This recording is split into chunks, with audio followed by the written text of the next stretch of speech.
m'appelle El-Hajj Abdoulaye Mohamed Kabir Yari, imam de la mosquée centrale de Madina Parakou et premier vice-président du Haut Conseil des imams de Parakou.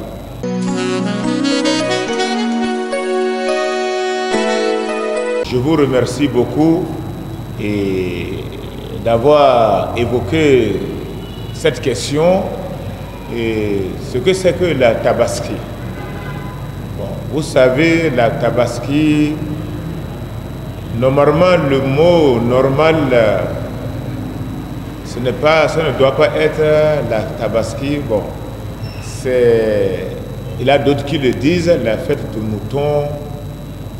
C'est une tradition religieuse islamique que notre prophète Mohammed sallallahu alayhi wa sallam nous a demandé de faire et que la source de cette fête vient de notre prophète Abraham. Et Abraham qui avait voulu immoler son fils Ismaël par l'ordre d'Allah le Tout-Puissant. Donc c'est à travers les songes qu'il a fait, que Abraham a fait, et que Allah le Tout-Puissant lui a dit d'immoler son fils préféré, son unique fils préféré, Ismaël. Et tout cela, c'est pour éprouver le prophète Abraham. C'est pour éprouver le prophète Abraham, au même moment son fils Ismaël. Donc, c'est de là que le prophète Abraham n'a pas douté d'exécuter la demande d'Allah. Et le lendemain, après le rêve, Abraham a demandé à son fils Ismaël: j'ai vu dans le sommeil, Allah le Tout-Puissant m'a ordonné de te prendre et de t'immoler. Donc Ismaël n'a pas même douté de donner la réponse à son papa. Il dit: papa, faites ce que vous voulez de moi. Si c'est Dieu qui vous a ordonné, je suis prêt. Donc là, les deux ont passé, les deux ont réussi à l'épreuve. C'est là où Abraham voulait immoler Ismaël et que Allah le Tout-Puissant a vu que Abraham a réussi son épreuve, il a dépassé l'épreuve, de même que son fils Ismaël. En même temps, Allah le Tout-Puissant a envoyé l'ange Gabriel avec un bélier, un gros bélier, pour remplacer l'immolation d'Ismaël par ce bélier. Donc, c'est à partir de ce moment que Allah le Tout-Puissant nous a ordonné à faire de la même chose que Abraham, à sacrifier des bêtes si le moment arrive. Donc, et cela se fait dans ce mois qu'on appelle Zul-Hijjah. Donc voilà pourquoi les musulmans, si ce moment arrive, ce temps arrive, les musulmans fêtent la fête de Tabaski. Vous savez, la fête de Tabaski se prépare à partir de l'apparition de ce mois, du premier jour de ce mois, c'est-à-dire le mois de Zul-Hijjah, qu'on appelle en arabe Zul-Hijjah. Donc les 10 premiers mois, les 10 premiers jours de ce mois sont les jours sacrés. Donc c'est à partir de la première décade de ce mois de Zul-Hijjah que la Tabaski se prépare. Et comment ça se fait, ces préparations? Les préparations de la fête de Tabaski se font par des différentes adorations. Parmi ces adorations, nous avons la répansion. il est recommandé à tous les musulmans, à partir du premier jour de ce mois, de se repentir à Allah le Tout-Puissant.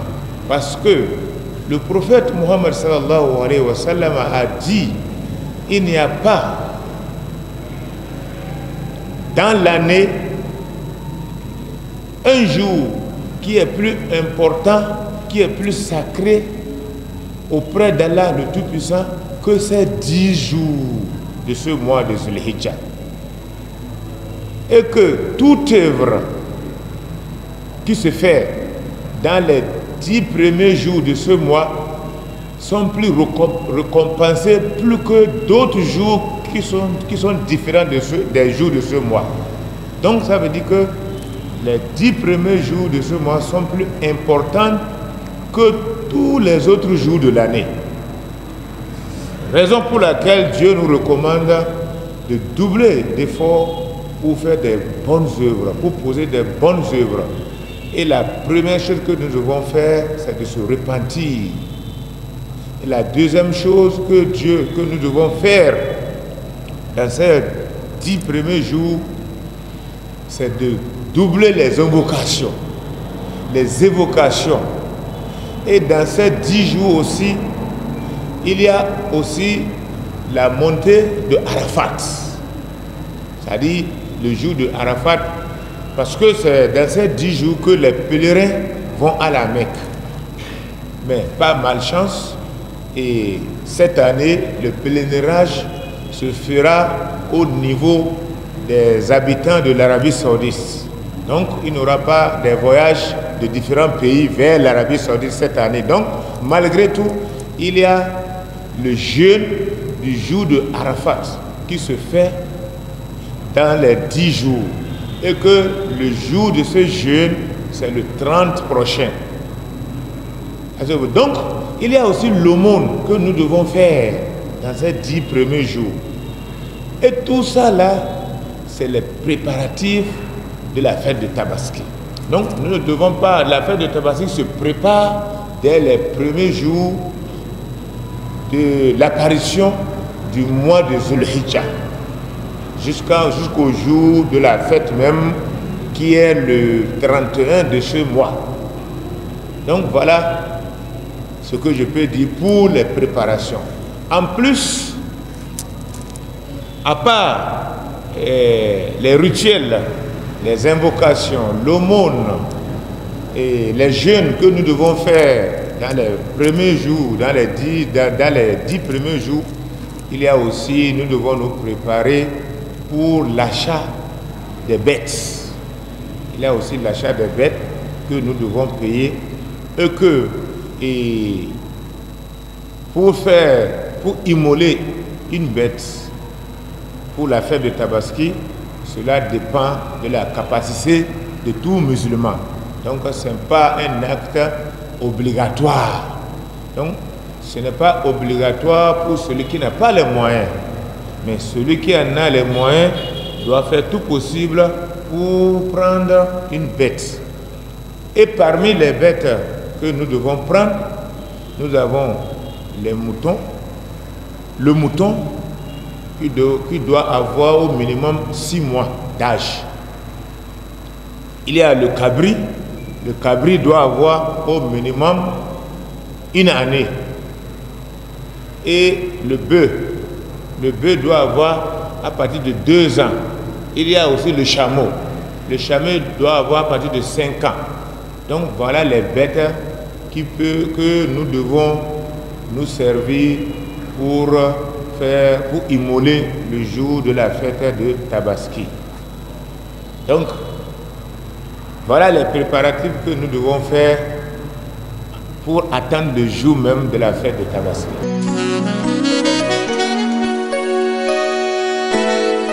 Effectivement, et beaucoup de gens se posent cette question, à savoir comment la fête de Tabaski va se dérouler, surtout à cause de cette pandémie qu'on appelle Corona ou bien Covid-19 qui sévit actuellement dans le monde entier.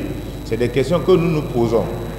Et tout dernièrement, et nous, le Haut Conseil des imams et nous allons tenir une réunion pour pouvoir prévenir les musulmans, pour pouvoir prévenir les imams, de faire en sorte que les fidèles musulmans qui vont venir dans les places de Idi, de considérer les barrières.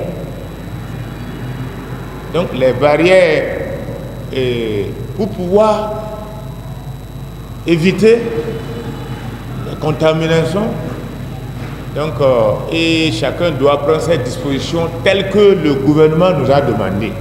Donc nous devons respecter ces barrières-là afin de pouvoir bien accomplir les prières. Donc, ça veut dire que cette année, les prières vont se faire comme ça se faisait avant, mais en considérant les mesures de barrière.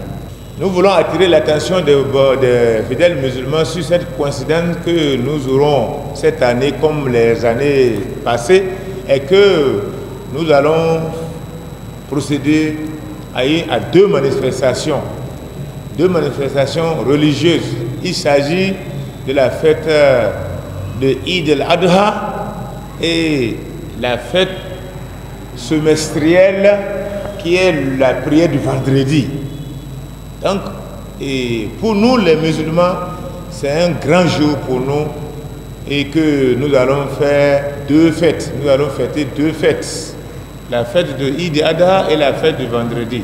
Donc, nous allons aller prier la fête de Eid al-Adha et après nous allons revenir prier aussi les prières de vendredi. Mais il y a d'autres qui préféreront aller prier la fête de Eid al-Adha et ne pas prier la fête et les prières du vendredi. Et ils vont remplacer cela par les prières de Zohar, les prières de 14h ou bien 13h. Tout est légal. Parce que le prophète Mohammed sallallahu alayhi wa sallam en a fait les deux. Mais ce que le prophète a fait de plus, c'est que le prophète a fait les deux prières. Donc voilà ce que j'ai, une clarification que j'ai à apporter pour les fidèles musulmans, parce qu'il a eu beaucoup de discussions sur ce point. À tout musulman d'attendre à ce que l'imam immole avant que son tour n'arrive. Bon, après cette fête, après la prière de cette fête, il y a les invocations que nous faisons durant ces 3 jours dans les mosquées. Et qu'on dit Allahu Akbar, Allahu Akbar, Allahu Akbar, La ilaha illallah, Allahu Akbar, Walillahi alhamd. Donc il y a d'autres qui font ça, il y a d'autres qui font Subhanallah, Walhamdulillah, Wa la ilaha illallah, Allahu Akbar, Allahu Akbar, Allahu Akbar, Walillahi alhamd. Donc c'est des invocations que nous allons faire après les prières. Donc maintenant dans toutes les mosquées, après chaque prière quotidienne, donc nous allons répéter ces invocations que je viens de faire durant les 3 jours que contient la fête de Tabaski. Donc, et du niveau du comportement, comme d'habitude, comme nous le savons, l'islam nous appelle toujours à bien se comporter et nous allons toujours continuer à se comporter normalement, légalement, comme le prophète Mohammed sallallahu alayhi wa sallam nous en a demandé.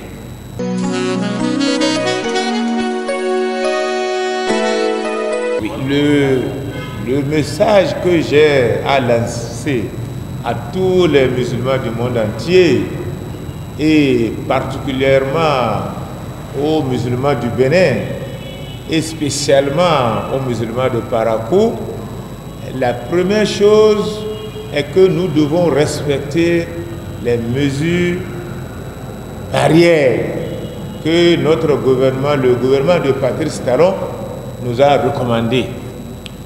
En plus, je prie à notre gouvernement, au président de la République, à son gouvernement, à tous les députés, au préfet, au maire. Je suis en train de prier Allah le Tout-Puissant pour que Allah puisse leur donner une main secourable pour qu'ils puissent conduire notre peuple, notre pays au bon port. Et que cette maladie qui sévit dans tout le monde entier cesse de progresser dans tous les pays du monde. Et que même les cas que nous avons aujourd'hui dans ce pays, et que dans les jours à venir, nous voulons entendre qu'il n'y a aucun malade dans notre pays et aucun cas confirmé dans notre pays, Inch'Allah.